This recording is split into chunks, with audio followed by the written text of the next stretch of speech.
Avec une fortune de 121 milliards de dollars, il était le troisième homme le plus riche de la planète et la plus grande fortune d'Asie, pas si loin que ça de Bernard Arnault, l'homme qui valait des milliards. Et pourtant, depuis quelques jours, c'est la descente aux enfers, sa descente aux enfers, et la morale de l'histoire est assez simple pour tous, ici comme ailleurs. Le problème n'est en aucun cas l'accumulation de richesses et le fait que nous ayons quelques milliardaires, le problème c'est toujours le respect des lois et des limitations qui évitent les excès et de manière plus générale évidemment, c'est les fraudes, la corruption. Quand on fait son travail, quand la presse fait son travail, quand les parlementaires font leur travail, quand les commissions d'enquête enquêtent, quand la justice fait son travail, quand la police police, que les gendarmes gendarmes, dans une démocratie saine et fonctionnelle, il n'y a pas de problème car le nettoyage se fait assez rapidement, c'est comme le four, c'est auto-nettoyant.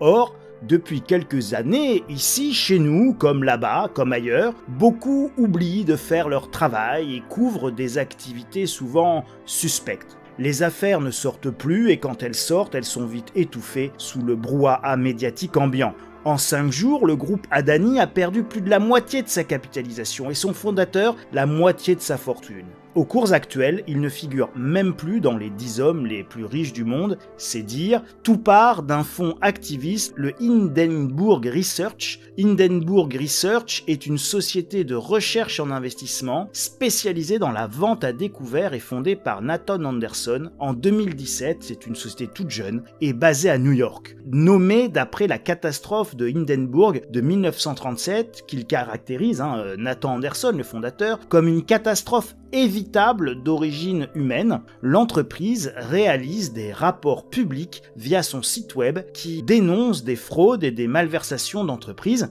C'est sacrément intéressant.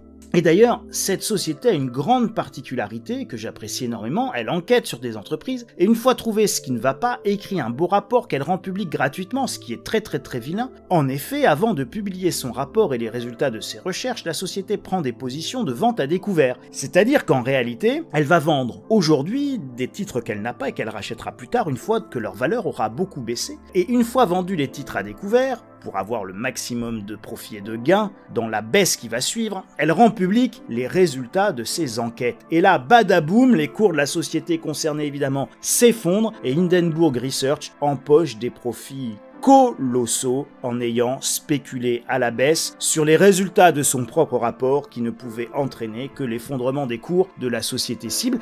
Je trouve l'idée assez exquise d'exécuter par les armes même du marché et les outils des spéculateurs les milliardaires fautifs et coupables de fraude. Oui, c'est délicieux. Il se posera inévitablement et très rapidement des problèmes légaux sur ce que vient de faire Hindenburg Research. En s'attaquant là à la 3e fortune mondiale, il n'est pas dit que la société ne se retrouve pas elle aussi l'objet d'enquêtes, notamment sur la notion de conflit d'intérêts, même si la logique de faire une enquête sur une société avant d'y placer ses sous est quand même une bonne idée. En réalité, on pourrait même dire que ça s'appelle travailler ses dossiers.